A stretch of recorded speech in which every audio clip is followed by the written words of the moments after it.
Oui. Juste ça. C'est-à-dire amener son père pour qu'il vous dorime, amener son père et sa mère ou sa mère pour qu'ils arrivent à comprendre ce qu'on a besoin. C'est ça. Voilà. Les amener à se proposer. Voilà.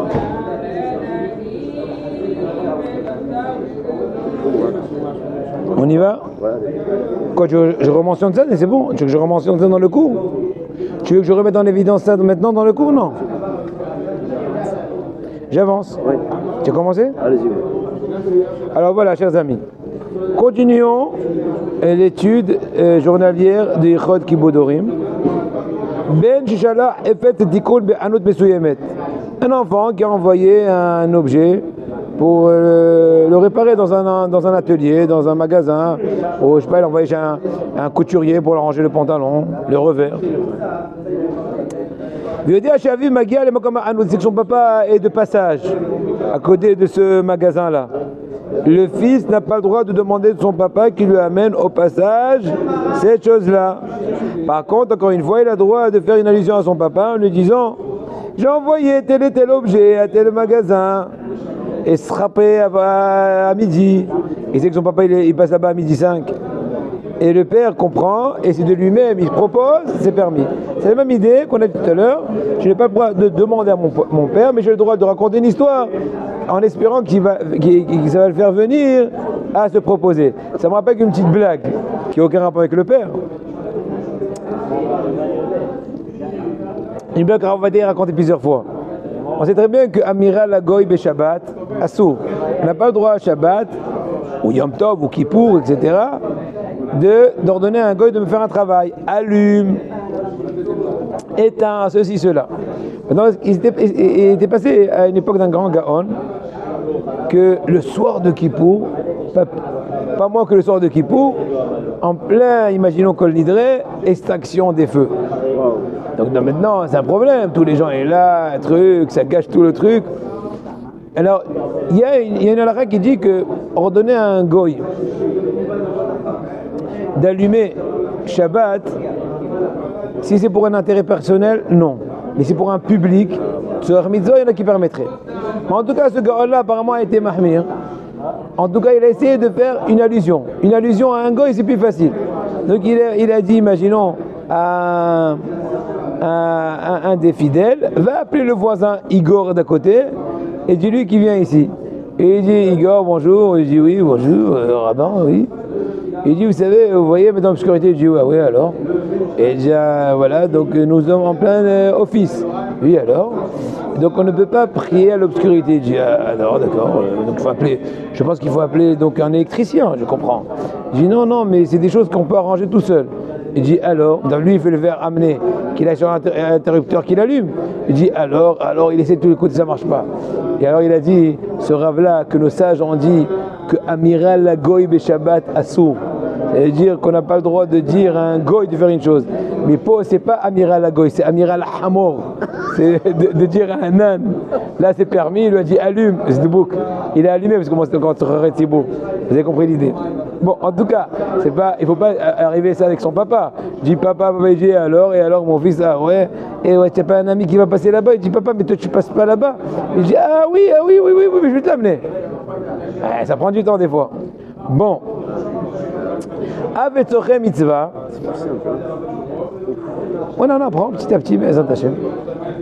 Le Hamaretz Hasid, l'ignare, n'est pas impieux. Petit à petit, on apprend.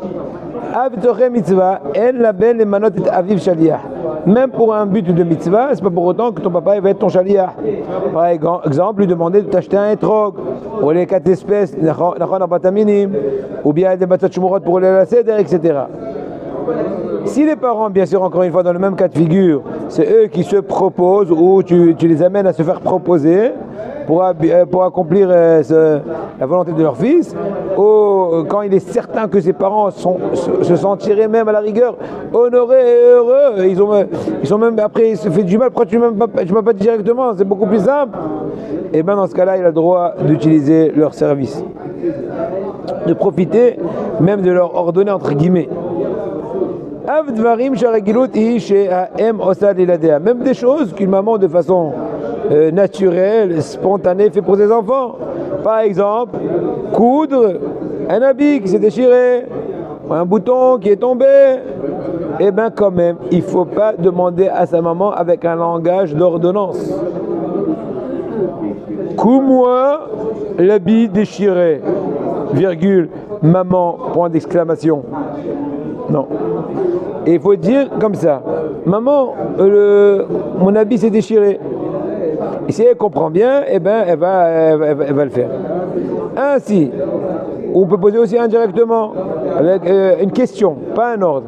Est-ce que tu penses que tu pourrais, est-ce que tu voudrais, est-ce que tu pourrais me coudre l'habit? Là aussi, ça s'appelle l'amener à vouloir et pas ordonner. Et c'est encore permis. Comme ça, il dira Ben Sion Abba Shaul et Rav Eliashiv et autres. Une maman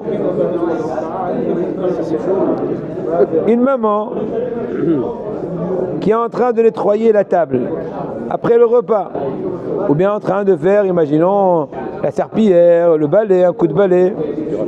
Attention qu'elle ne donne pas un coup de balai lui aussi.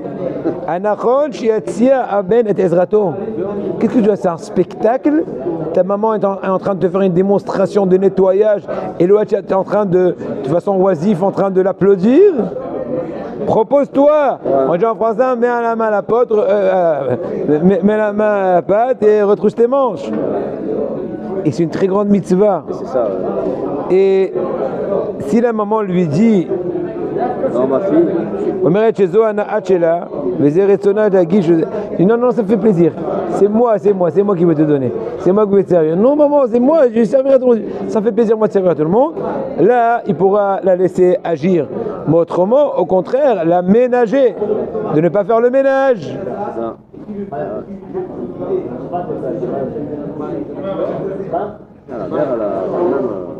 Et surtout, c'est au même moment où sa maman est en train de débarrasser. Il profite de dire un devant Torah, de chanter des chants. Donc, en d'autres mots, on se partage les rôles. Donc, dans ce cas-là, il y a une certaine compréhension et ce n'est pas un manque de respect de ne pas participer. Puisqu'on travaille maintenant, maman et le fils, sur deux plans.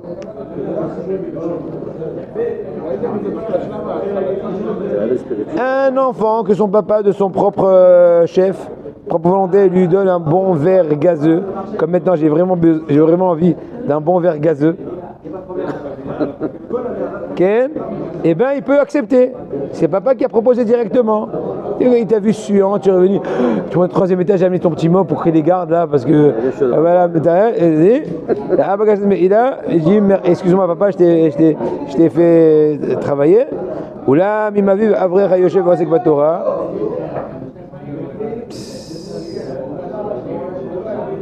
אולם אם אביו אברך יושב ועסק בתורה לא יקע ממנו כדי שיראה הבן לאביו כשבעיניו מאוד שאביו זכה לעסוק בתורה תורה בשבילו. Donc si ton père est un érudit, il faut un peu s'entêter de ne pas recevoir le service pour exprimer en cela l'importance de la Torah que ton papa étudie en disant ça me fait du mal que non seulement j'utilisais mon père, mais mon père qui est érudit en Torah me servir. Et si quand même, après cette étape-là, le papa insiste, prends quand même mon fils, ça me fait plaisir. Mais non, c'est bon, avec plaisir, ça me fait plaisir. Donc le fils va demander pardon quand même, parce qu'en fin de compte, c'est pas l'honneur de son papa de le servir, et lui dire excuse-moi, je te bénisse, et là tu pourras profiter du service. Et on finit encore un petit truc. Un papa qui a un aliment important, qu'il aime bien, n'est-ce pas? Imaginons il ne reste pas assez dans la marmite. Par exemple, ce qui peut arriver. Et le papa, il aime vraiment cette viande-là. Mais il s'est abstenu pour le donner à son fils. Maintenant, le fils, c'est devenu comme un football. Le fils lui-même veut le garder pour son fils. Donc c'est passé de Pépé au petit-fils. Tu n'as pas le droit de comporter ainsi. Tu dois le manger toi-même et ne pas le donner à ton fils. Parce qu'en ne le mangeant pas, tu es en train de faire échouer le plan et l'effort de ton papa qui s'est abstenu pour te le donner. Pas pour ton petit-fils, pas pour le petit-fils. Bonne journée, chers amis.